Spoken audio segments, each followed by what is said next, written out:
A solitary lion crosses one of Africa's most beautiful national parks. The Ngorongoro crater of Tanzania shelters some of the most spectacular natural wonders on Earth. Over 2.5 million years ago, a great volcanic cone erupted. When the dust finally settled, all that remained was a giant bowl 12 miles across, surrounded by a rim rising 2,000 feet above the crater floor. During the wet season, abundant rainwater flows down the walls of the crater to form Lake Makat, where flamingos return to feed by the thousands. The water absorbed in the crater during the wet season provides an ample supply of grass, which for most of the year supports a population of up to 25,000 large animals, including herds of wildebeest, water buffalo, elephant, rhinoceros, hippopotamus, and eland.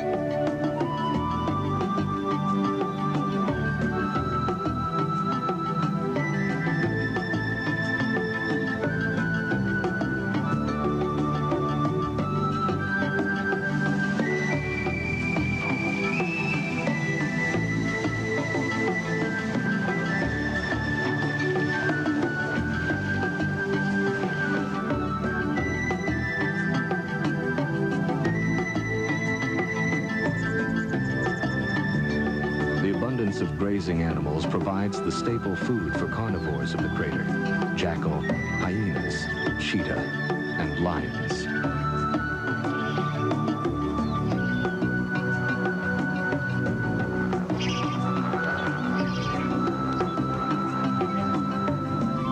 But of all the animals that are found here, it is the lion that dominates.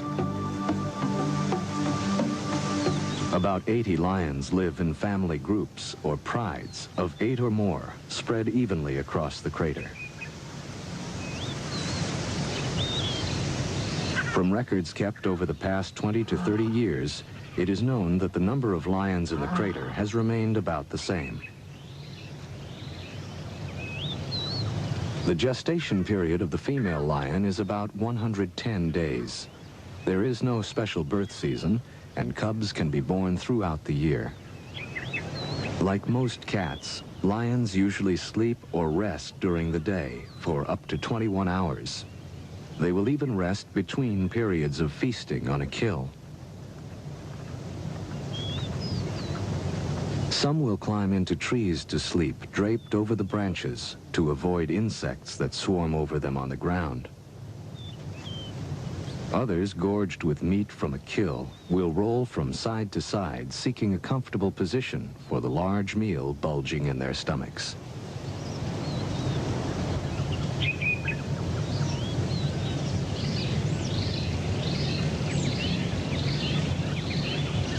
The pride is a complex social structure consisting of from 2 to 20 or more females and their cubs.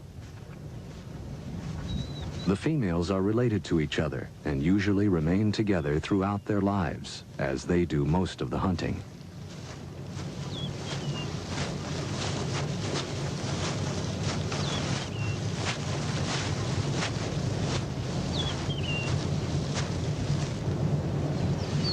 After a meal, the pride gathers, grooming and touching each other and strengthening their family bonds. During rest periods, the cubs stay close to their mothers or other females. Here in the Ngorongoro crater, water is plentiful most of the year. The lions usually drink once a day, in the early morning or after a kill. Male lions are not permanent members of the pride, which may have from 1 to 4 adult males. These may stay in the pride for as long as 6 years, but more often lead a nomadic life, traveling alone or in small groups throughout the crater.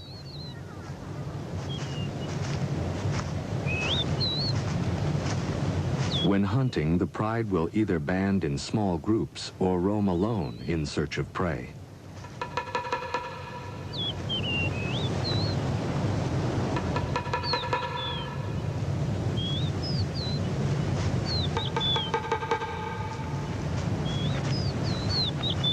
At times, a female with newborn cubs will seek solitary shelter away from the males.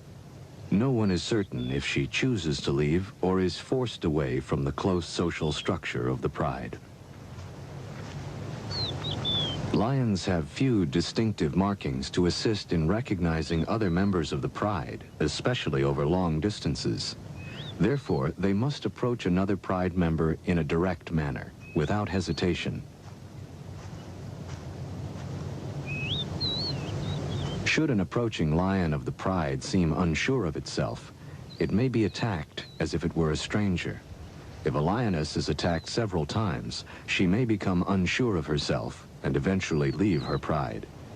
In this way, the pride remains relatively stable in size.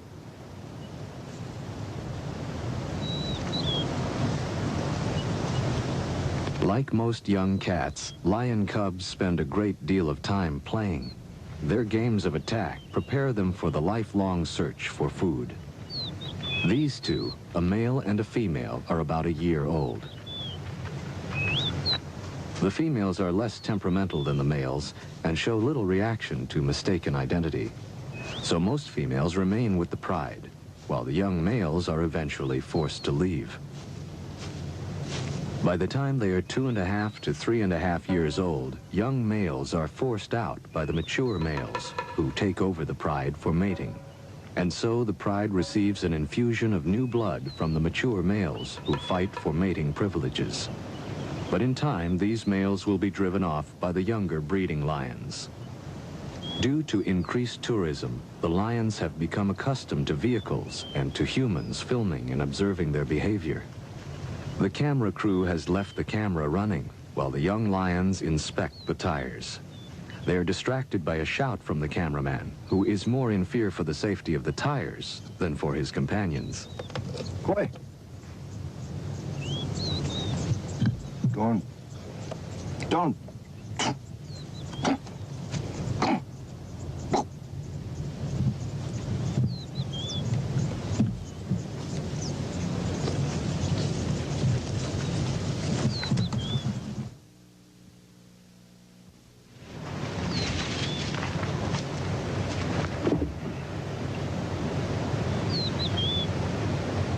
The yearlings return to their mother for comfort and grooming.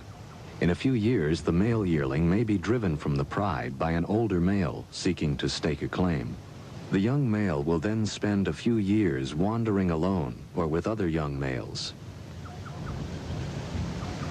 As summer wears on, the great herds of wildebeest range over the crater floor. Grazing in the shimmering heat of the sun, the great herds are one of the main prey of the crater lions. The zebra are safer on the barren plain, but as they move into the taller grass, they are now at risk by the stalking female lions. The mottled brown coat of the lioness blends perfectly with the tall grass, now parched and brown in the summer sun. Hardly moving, the great cat waits for the unwary zebra to move closer to its place of concealment. It is not unusual for only one lion to hunt a zebra. Even though she may have greater success in numbers, once the lioness reaches her prey, the zebra will have little chance of survival. She stalks downwind of the zebra, slowly working her way closer and closer. Now joined by another lioness, she continues to wait for the zebras to move closer. Lions do not have the speed or stamina of other great cats, like the cheetah, and must wait patiently while their prey moves closer, and then, with a short sprint, attempt a quick kill. Now less than 50 feet from the zebra, the lioness waits. She is barely visible to the unsuspecting herd. She begins to close in, hunched low in the tall grass.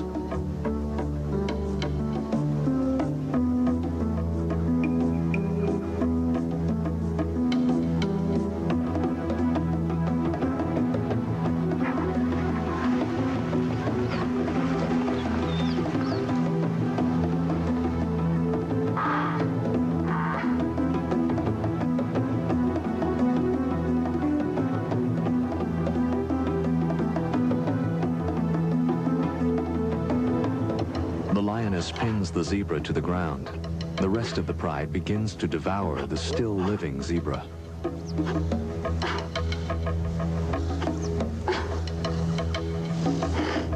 Still breathing, the zebra dies in what must be terrible agony as the great beasts gorge.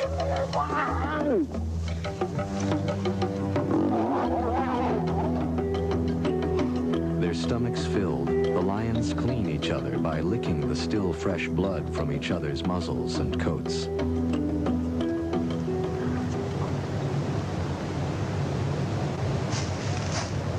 After the kill, the lioness joins her cubs and begins a long rest period to digest her meal.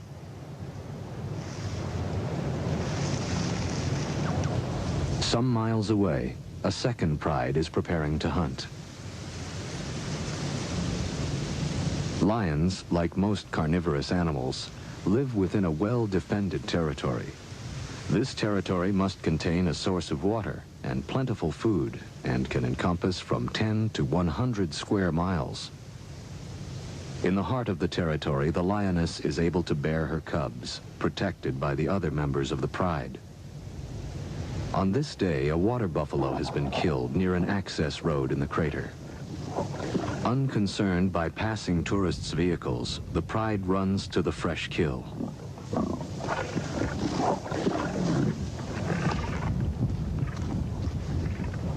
The pride's territory is carefully guarded by the dominant males.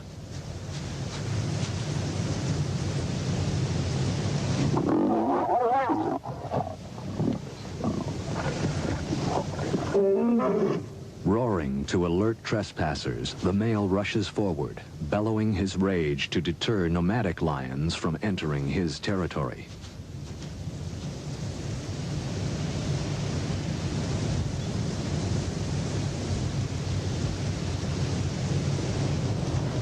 Now safe from outsiders, the pride is on the move, possibly searching for more game or a protected water source.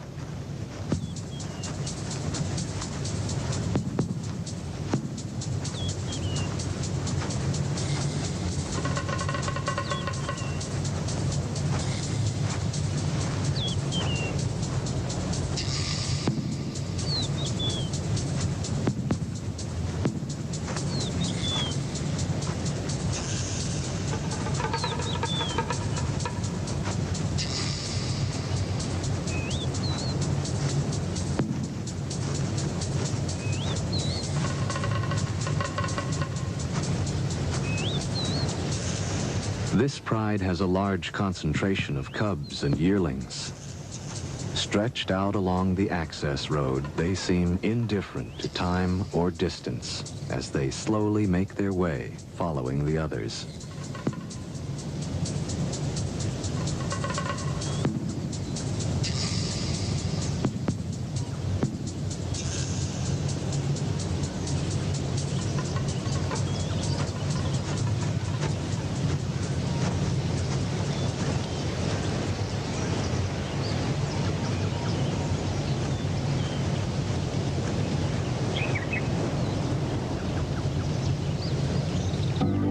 A new dawn. The pride stretches out in the high grass and rests throughout most of the day.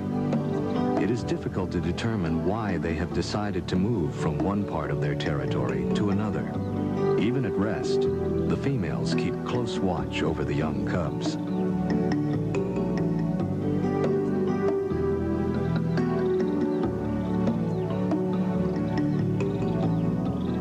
Lions have a well-defined system of communication. Using body contact, facial movement, and sounds, a lion expresses itself clearly to other members of the pride and to strangers who may try to enter its territory.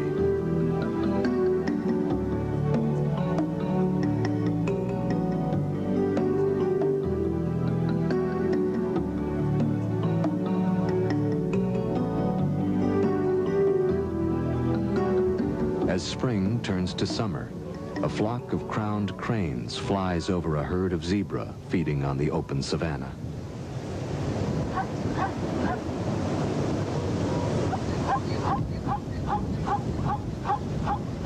In the marsh, chicks of the blacksmith plover search for small bugs and then seek shelter in the feathers of their parent.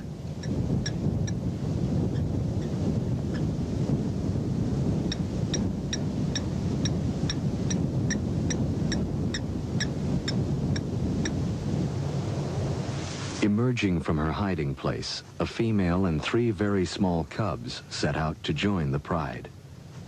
For the young cubs, it is a long trip across the open plain. Camouflaged by the long grass, the female usually remains in hiding until her cubs are old enough to walk. Lion cubs are almost helpless when born. Weighing from 2 to 5 pounds at birth, they can barely crawl and do not open their eyes before 1 or 2 weeks. Newborn cubs have a slightly spotted coat, which helps to hide them in the thick grass. This color changes after 3 to 5 months. Sensing that the smallest and weakest cub is falling behind, the lioness gently carries it by the neck across a dry mud bank, while the other 2 cubs scurry to keep up.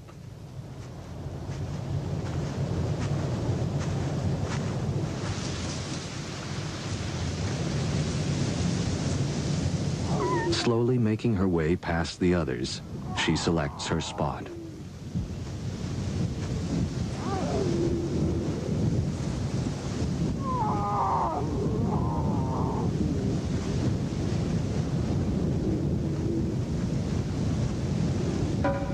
Here she rests while the cubs nurse.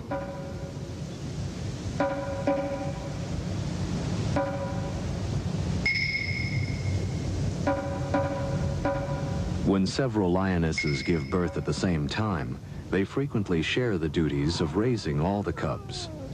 This communal area then becomes the general meeting place for the entire pride.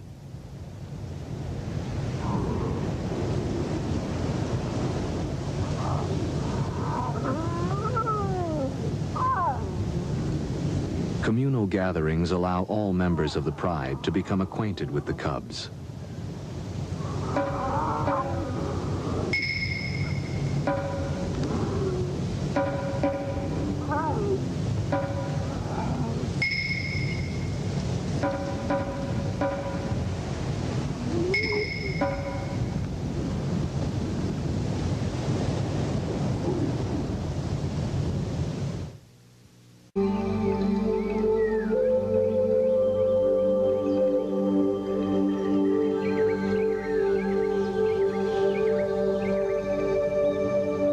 As dawn breaks over the crater rim, a herd of elephants spray dust across their backs to discourage biting insects.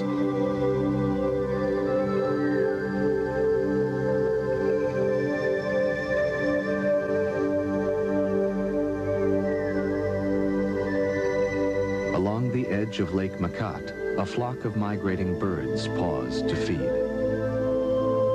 Among the trees, a small herd of zebra and an old elephant with only 1 tusk feed peacefully in the clear morning air. Near the lake shore, gazelles graze contentedly as they share their pasture with a flock of ducks. Knee-deep in the mud of the swamp, a huge water buffalo wallows contentedly. The buffalo is the lion's largest and most formidable prey, and is capable of putting a marauding lion to flight. Lions are usually wary of an adult buffalo, which can severely injure or kill an adult lion with its sharp horns. During the heat of the day, the pride rests in the soft, high grass. the lion leads a life without threat. For their only real enemy, the hyena, will not attack the entire pride. If caught alone on the plain, an adult lion and cubs, or even young adults, can be at great risk from a pack of hyena. In the afternoon, the yearlings spar with one another, or their mother, who usually gives them a quick swat for their trouble. Then, relaxed and seemingly full of affection for the cubs, the female joins in the afternoon play.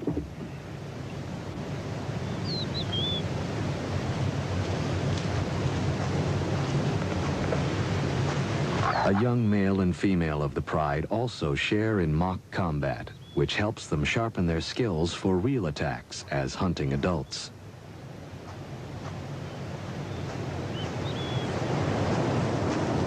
Late in the afternoon, the pride begins its quest for prey.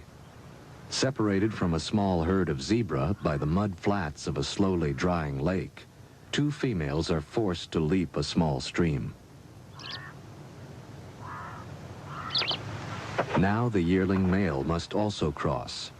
He seems in a quandary whether he should jump as the adult females have done, or swim.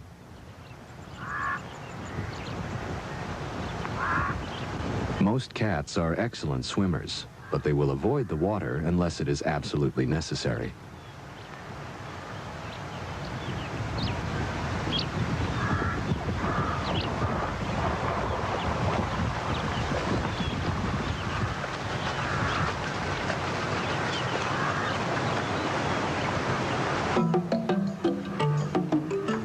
Moving slowly, the pride spreads out across the plain, making its way to a herd of zebra over a mile away.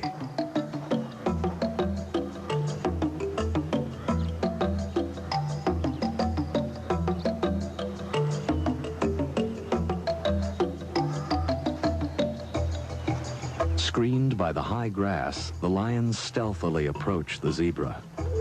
With the wind blowing from the zebra toward the lions, the zebra are unaware of the approaching danger. Lions are known to approach their prey from either upwind or downwind.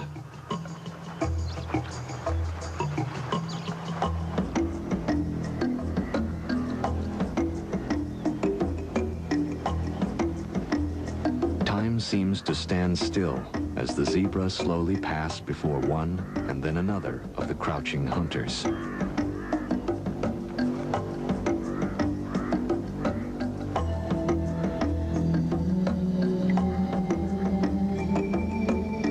The zebra are crossing this area to graze near a large herd of wildebeest.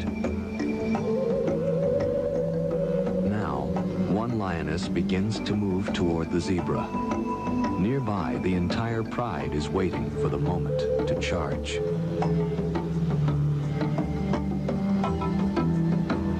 Both wildebeest and zebra now seem to sense the presence of danger and barely move, uncertain from which direction an attack may come.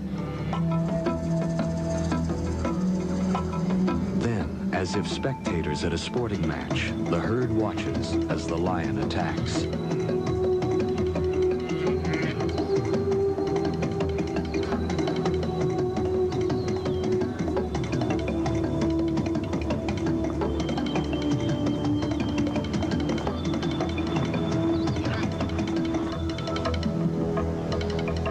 Lions are slower than zebra and wildebeest and are only about 30% successful, even when hunting in a group. After resting, the pride prepares for another attempt. The dominant female heads off in the direction of a large herd of buffalo. Extremely dangerous, the African water buffalo can weigh as much as a ton. The males gather around the periphery of the herd, and the females and calves stay closer to the center. Seldom do one or two lions attempt an attack on a small herd of buffalo, or even on a single member that is feeding alone. But on occasion, whether they are truly hungry or just young lions practicing their hunting skills, such an encounter happens. It is seldom rewarding for the lions. Suspicious, short-tempered, and cunning, the buffalo is a formidable adversary and are extremely aggressive when confronted by a lion.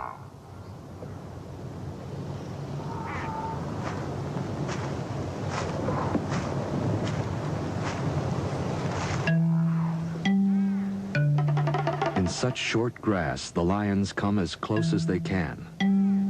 Then they attack.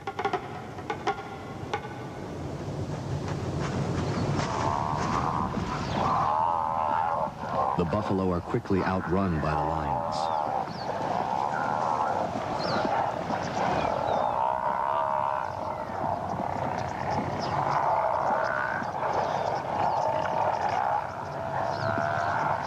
It's not a fair match. 2 lions and 3 buffalo. The lions quickly break off when the buffalo turn to confront them.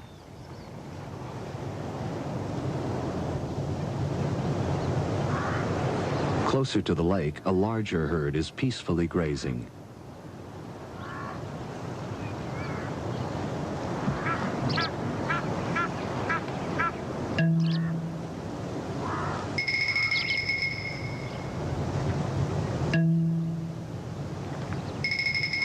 Here the grass is higher, which affords the lion better protection from being seen.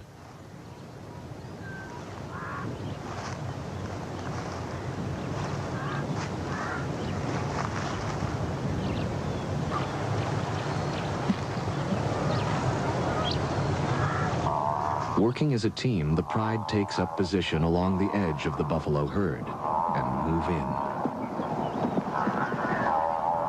Surprised, the herd bolts, then just as quickly whirl around to face their attackers and counterattack. The buffalo chase after the lions, who are now fleeing for their lives.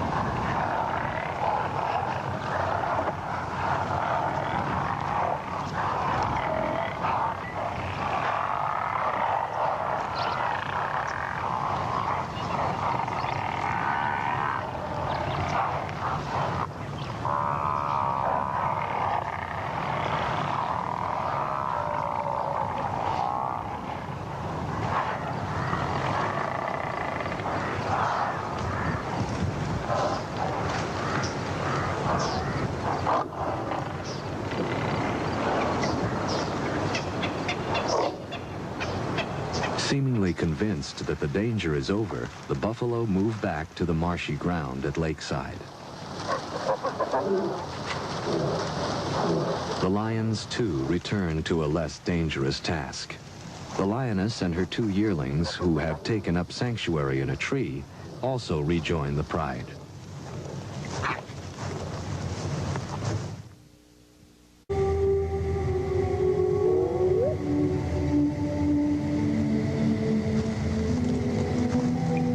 Late at night, the pride, hungry and on the prowl, move, cubs and all, to a better location for hunting within their territory.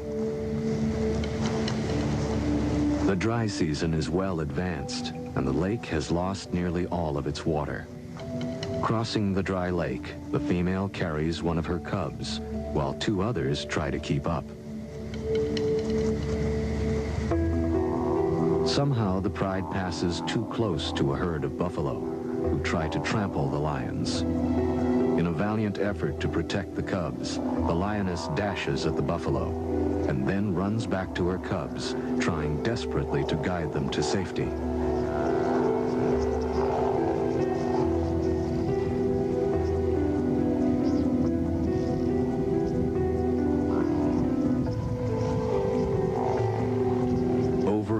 She rushes at the great beasts, but the buffalo will not scatter and continue to charge the lioness and other members of the pride.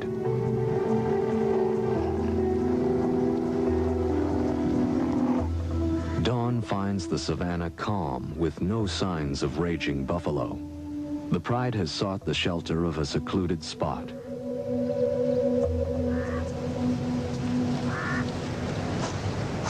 The only animal now in view is the lioness as she searches for her cubs.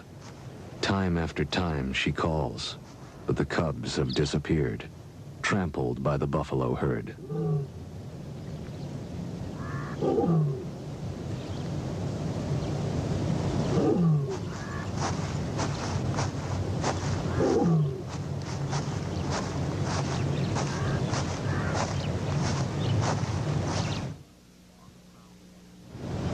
On the prowl again, the pride spots a lone buffalo feeding in the high grass along the edge of a swamp. Separated from its herd, a single buffalo is still extremely dangerous and must be approached with caution. This large male, with its ear torn from either previous attacks or thorn bushes, is joined by a wattled starling who makes a meal from the ticks that infests the hide of the bull. Deciding to attack, the pride begins to stalk the bull.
Struggling from the combined weight of the two lions, the bull stumbles.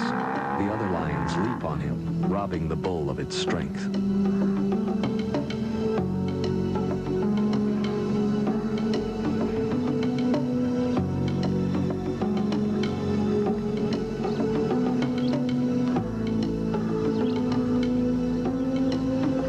A yearling bravely joins the fight and attacks the bull's head.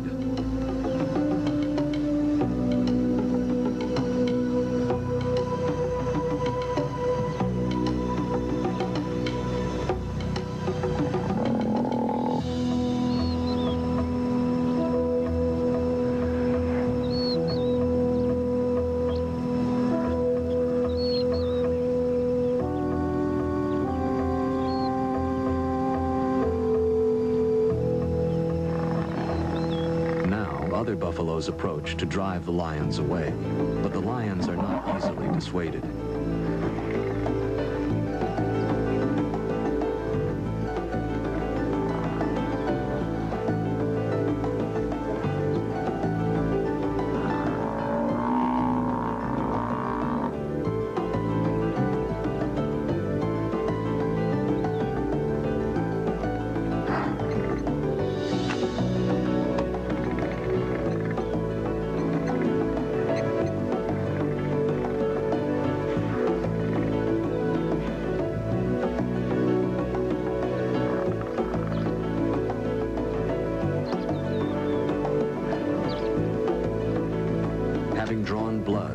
lions continue to pursue the injured bull.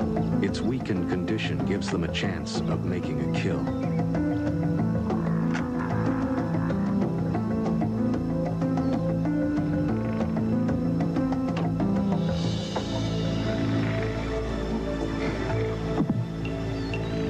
The injured bull seeks refuge in the swamp, but the lions hold their position at the edge of the herd.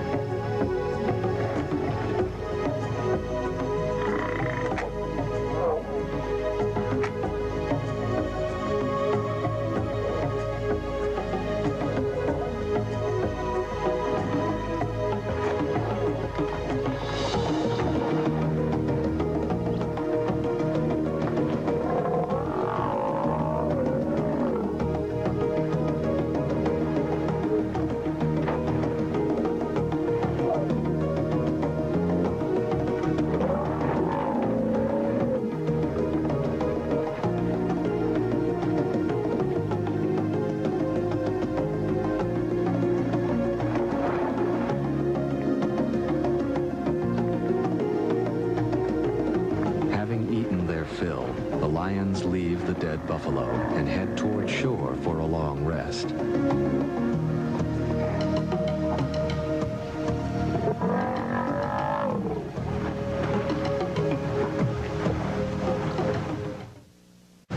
Great clouds begin to build over the crater as the dry season gives way to the wet. Lying at 3 degrees south, just below the equator, the Ngorongoro has only 2 seasons, wet and dry. November is the beginning of the wet, and as the rains fall, the season of renewal begins.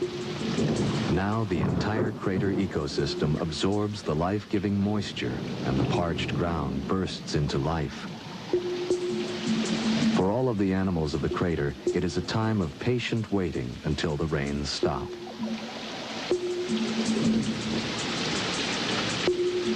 Wildebeest, Grant's gazelle, lion, all soak in the cool rain. Within a week, the crater will turn green, and a carpet of yellow flowers will cover the savanna. With the gray dust of the dry season finally settled by the rain, the crater puts forth the sweet, earthy smell of a new spring. The sun bursts forth to disclose the broad green carpet of the crater floor. Now the lake will fill, frogs emerge from the mud, and millions of insects issue forth as a banquet for the thousands of birds that quickly return to this extraordinary valley. African spoonbill preen each other's feathers as a black-winged stilt probes the shallows for tiny aquatic organisms. Each day, rain falls on the crater and the grass. The primary energy source for all animals grows more lush. Tissue paper flowers poke up through the thickening grass, and the herds of wildebeest and zebra graze across the crater floor. A few hours old, the young wildebeest are on their feet and able to run with the herd. Theirs is a cruel world, where speed and agility is the only defense against the lion, hyena, and cheetah. With their umbilical cords still hanging from their stomachs, the young wildebeest cavort, while another newborn, less than an hour old, stays close to its mother's side. Close by, a female and calf share a small stream with a flock of sacred ibis. The female is ever cautious of marauding carnivores. Near the service road that crosses the crater, a female lion with 3 cubs has emerged from hiding and is slowly moving to rejoin the pride. Young cubs like these have bluish-gray eyes for the first few weeks after birth. Then their eyes turn an amber color.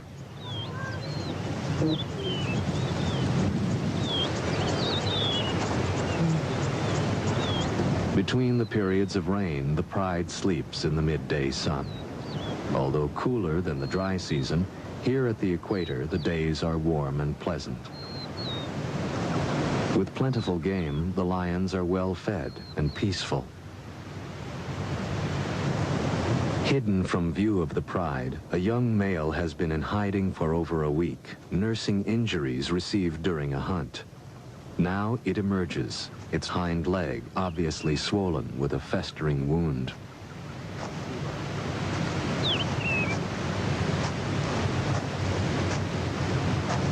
Slowly, it approaches its mother, the lion which has just had the 3 cubs. Although she recognizes him, she is fearful and backs away, not quite sure what is wrong. Lions are very cautious of unusual behavior among the members of the pride, and usually will drive a sick or wounded member away. Another lioness rebuffs the injured male with a cuff of its paw, and then snaps with bared fangs. Then the entire pride moves its location, leaving the young male to fend for itself.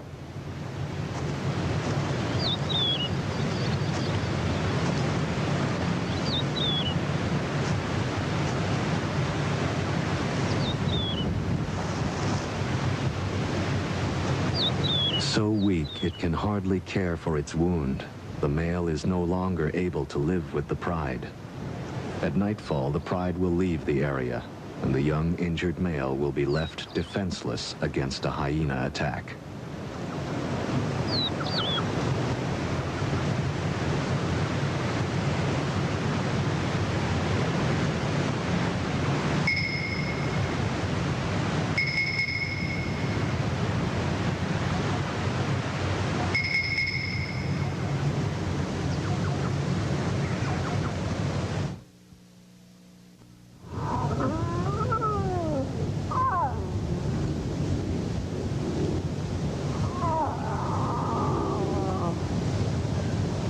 For millions of years, the cycle of life has played out in the Ngorongoro crater.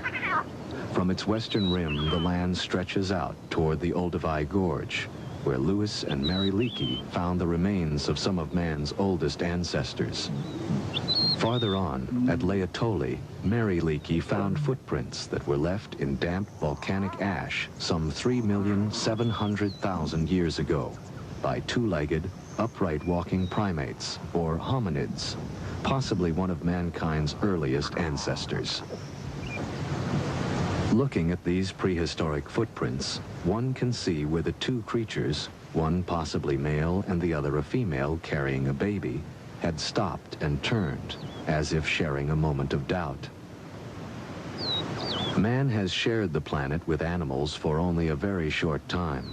Early ancestors of the great cats and other animals of the crater lived in Africa for many millions of years before the emergence of any form of pre-human.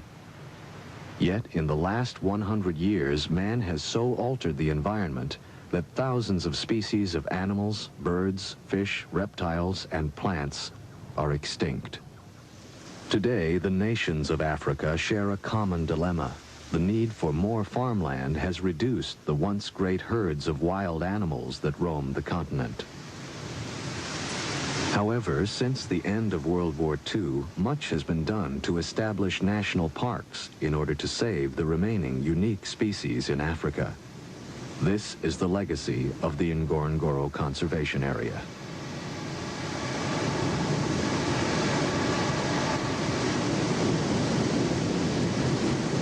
Controlled in part by the crater's 2,000-foot-high rim, most animals are still free to migrate in and out of the crater. A young female slowly climbs up the rim to seek another pride outside on the Serengeti plain. No one will know why she was forced to leave. But the life of the crater lions will pass on from one century to another, as long as modern man is aware of their fragile existence and is willing to exercise care. The infinite beauty and variety of the natural world is mankind's greatest treasure. All must exercise great care to preserve the environment and all of nature's creatures. Symbol of strength and majesty since the beginning of recorded history, the lion has always commanded man's respect. For centuries, it was considered an act of courage to kill a lion, and only recently have certain tribes given up the practice of a young man killing a lion as his rite of passage into manhood. Still free to roam the Ngorongoro crater, the lions are protected by the government. Located in the Arusha region of northern Tanzania, southeast of Serengeti, the Ngorongoro crater and its wildlife are one of the world's most beautiful sights and must be preserved.